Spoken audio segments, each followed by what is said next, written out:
2022 is a pretty good year for TV shows. Now that we're at the end of the year, I'm going to review every show that I watched in 2022. So this is going to include all the shows that I've watched this year, doesn't matter when they came out. Some ground rules though before we get started. If it's a show I've already made a review for, my thoughts are going to be way less because I'm just going to link you to the video because the video review will have a lot more in-depth thoughts and will be a better representation of my thoughts on the show overall. Also, for a show to make the list, I have had to watch the entire season. So there were some shows I tried to watch but just ended up not finishing. None of those shows will make the list. I'm going to go somewhat chronologically with what shows I watched, so let's start with the first show.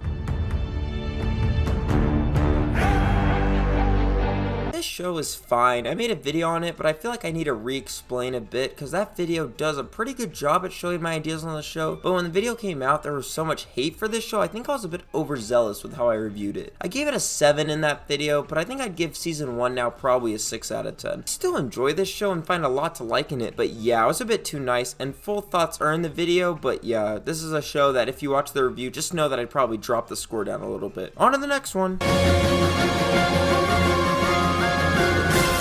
Rick and Morty Season 5. I haven't talked about Rick and Morty at all on this channel, but yeah, I really like this show. The show is a pretty toxic fan base, kind of like Star Wars and Marvel and DC, so I don't really like to bring it up that much, but I do like this show. I think the first season is amazing, and I absolutely adore seasons 2 and 3, but season 4 definitely felt like a step down for the show. I still think there are great episodes in there, and I did think that in the later part of the season, it did find its footing, but I think it's definitely a step down from those first 3 seasons.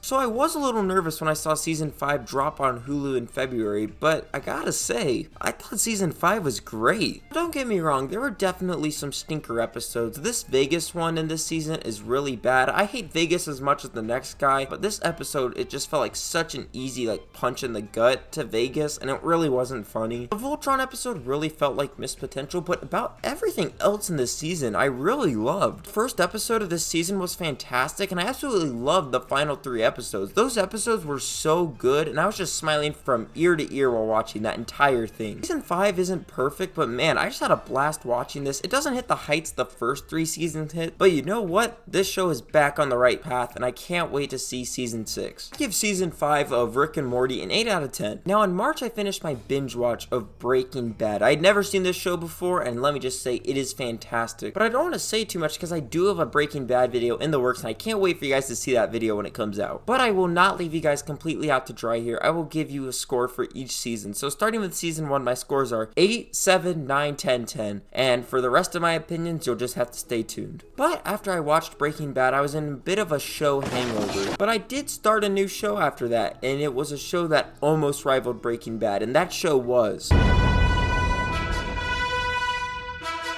Invincible is fantastic. If Invincible keeps pace with the quality of its first season next year with season 2, it might give Daredevil a run for my favorite superhero show. Invincible remixes so many amazing superhero tropes and character ideas while making it completely its own thing. Unlike a show like The Boys where all the characters feel like somewhat parodies, all of these characters just feel like a really cool remix of other studios' ideas and characters and just makes it completely its own identity. The characters here are amazing, and the voice acting that brings them to life is even better. Steven Yeun as Invincible, Omni-Man played by J.K. Simmons, Walton Goggins? Oh my gosh. Walton Goggins, Sandra Oh, and Mr. Krabs are all in this show. Yeah, I did it. This show is a stacked cast, and the entire cast absolutely nails their role and knocks every performance out of the park. The show is just amazing. It feels like such a needed breath of fresh air for the superhero genre in the current landscape, and I just love it. Season 1 is almost a 10 for me. The only thing that holds it back is the love interest Amber. I just wish she had been a little better written. I don't think it's Zazie Beetz' fault. I feel like she does a good job here. It's just that they make her so unlikable for no reason. But this show is pretty close to perfect. I love this show. Go check it out unless you're a kid watching this. If you're a kid watching my channel and you want to watch this because it's animated,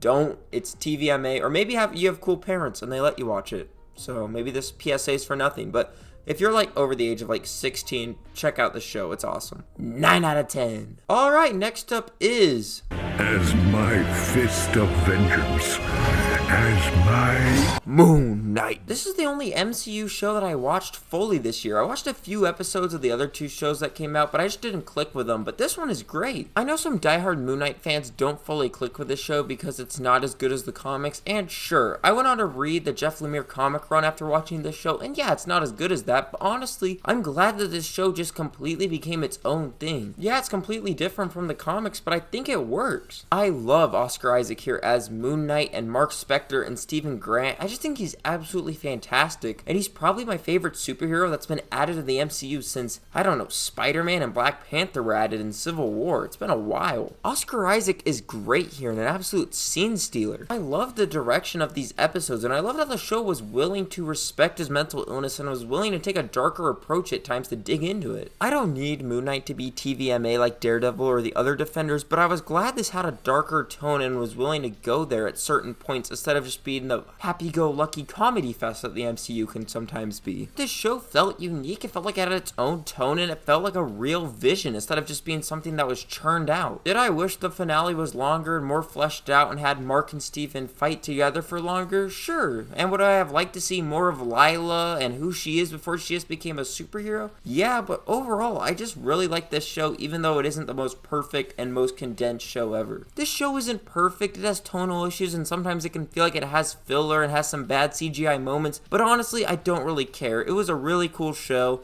I think it's the best thing the MCU put out this year, and I thought it was great, and I can't wait for season 2 because I think they're shooting it right now. Moon Knight's an 8 out of 10. It's monkey time. Because right now we're going to be reviewing Umbrella Academy. I thought about making a video for this show and I saw that season 3 was coming out this year, so I tried to catch up on it. But after watching season 1 and a bit of season 2, I just threw that idea out the window because I just could not stand this show. It's just so safe and boring. It's just such a bland idea of what if the X-Men are quirky. It's a show about all these kids that have powers and they grow up and now there's an apocalypse coming from the future and they gotta stop it. It sounds like a really cool premise, but very little seems to happen with this really cool idea. There are way too many moving parts of this show, whether it be the 2 time travelers or the secret villain or all the wild shenanigans with their powers. This first season truly just feels like a show where they were throwing everything at the wall and seeing what sticks. You can see that very clearly with how fast the tone will shift in episodes. The tone will shift from goofy comedy to a very violent science fiction show, and I'm fine with violence if you earn it and it matches with your tone, because this show is a pretty dark show at times, but at the other times, you have a dude in a suit with like a bunny head machine gunning people, so like it really doesn't fit. And just one of my biggest pet peeves in television is a show being edgy for no reason, just because it wants to be cool, and this show reeks of just wanting to seem like the cool show on the block. So yeah, some dude gets his thread slope, man. It's so cool, but like violence should be helping the story, like in Seven.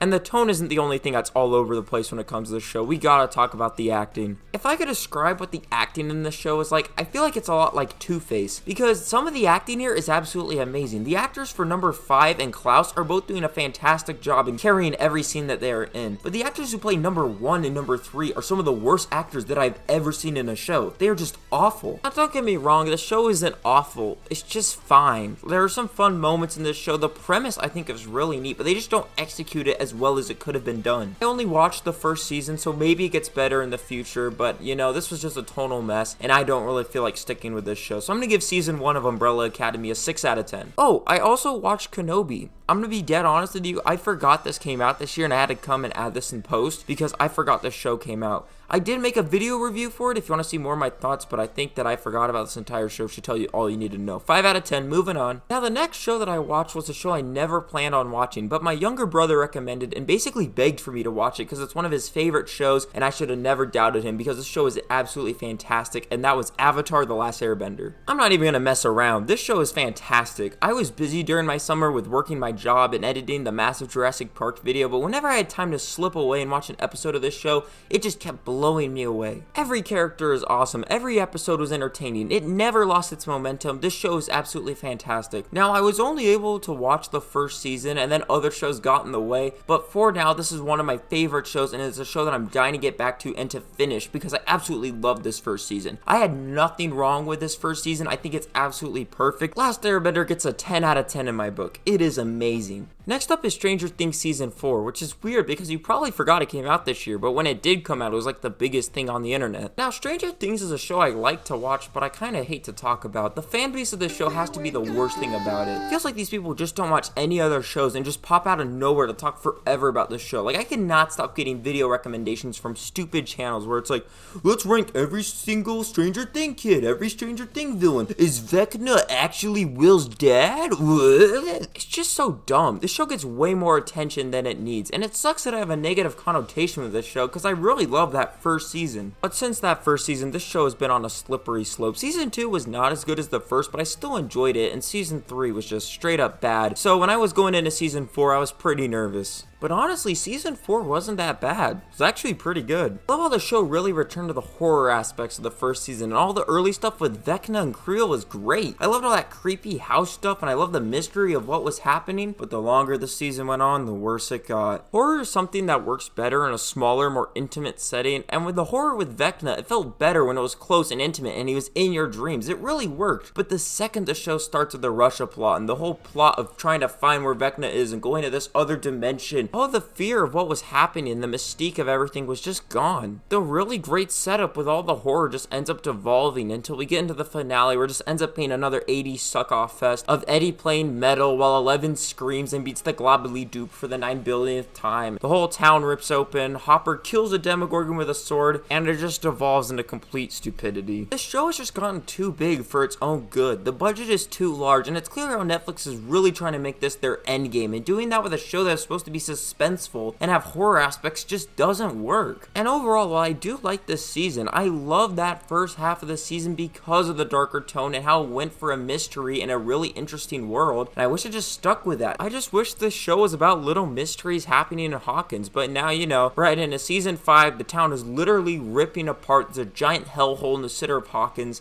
and I'm just not excited because the Duffer Brothers have just completely jumped the shark in this point, and I don't think they know what they're doing. I still, though, really like these characters. I still really like some of the horror aspects, and there were some great episodes in the beginning of this show. And this was probably the best season that they've made since Season 1. And while the season is good, and I do like a lot of the things in it, it's a season that I can't say is great. So I'm going to give Stranger Things Season 4 a 7 out of 10. I also watched The Boys for the first time this year, and yeah, it's great. Ever since I put out my Daredevil review of it being the greatest superhero show, I've gotten tons of comments talking about how great The Boys is and how it's better than Daredevil. And yeah, while I do really like this show, I just don't think it's as consistently good as Daredevil. The show has great characters and great scenes. The one thing though that kind of just turns me off a little bit to this show is the fact that it always feels like it's trying to be the coolest and most edgy thing on TV. Now don't get me wrong, I wouldn't trade out the violence in The Boys. I think it's great when it works well. A-Train running through Huey's girlfriend is one of the best opening scenes in any show. It's insane and nuts and feels so brutal and really sets the tone for the world. But like this Nazi chick and Homelander making out while they're beating up this criminal, like does this really need to be in here? Also, I think the show at times struggles to have a really interesting through line for each season as a narrative. Every season really just has the same premise. The boys are going to try to kill Homelander, and while these episodes are great individually, when you try to look back on individual seasons, they kind of all blend together because it's just them trying to kill Homelander, getting really close and barely coming up short every time. That said though, the show is so fun to watch because every character here is so fun to watch. All of the villains in this show, like A-Train, Homelander, they all feel so fun and fleshed out. And all the heroes here, all the boys are also expertly crafted. Billy Butcher, Huey, Mother's Milk, Frenchie, you just love all of these guys. I think the show was at its best when it added my favorite character ever in the show, and that was when they added Soldier Boy. Soldier Boy was added in Season 3 of The Boys, and he is the most fun character ever introduced. He is such a fun new variable that just completely mixes up the entire dynamic of The Boys vs. VOD. I do think The Boys is great, and that's because of the great performances and great characters, and I don't think that the show is a masterpiece, but I still really like it. These characters are just super fun, and I really like this show, and even if I don't remember every single season and they all feel pretty similar,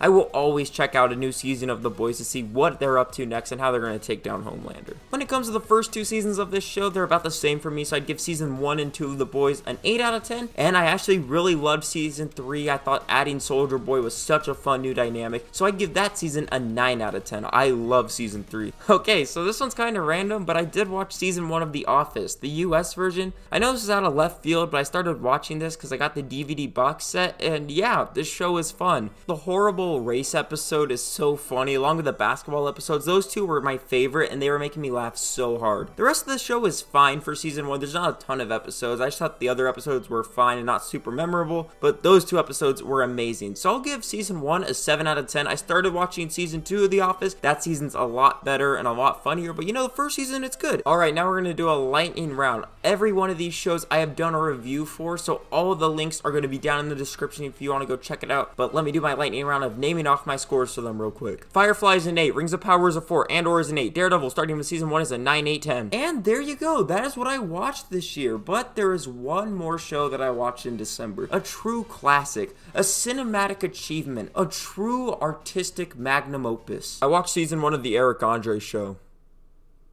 Yeah, I don't care. This is one of the funniest shows ever made. I love this show. It's hilarious. This is the only show that makes me laugh so hard I have to try not to piss myself because I'm dying. I love this show. I'm already halfway through season 2. Season 1 is amazing. 9 out of 10 for the Grizzly Bear. And that is every show that I watched this year reviewed. And what did you watch this year? I want to see what you watched. And leave me some recommendations for shows that you want me to watch as well for next year. Next up on the docket that I want to watch, right now I'm watching Doom Patrol, and I'm also got to finish Better Call Saul, and I want to watch Succession and Barry after that. So those are some of the shows that I want to watch, but leave me any recommendations for your favorite shows, and leave your rankings and reviews for all the shows you watched in 2022 down below. Anyways, when my next video comes out, I'll see you then. Bye.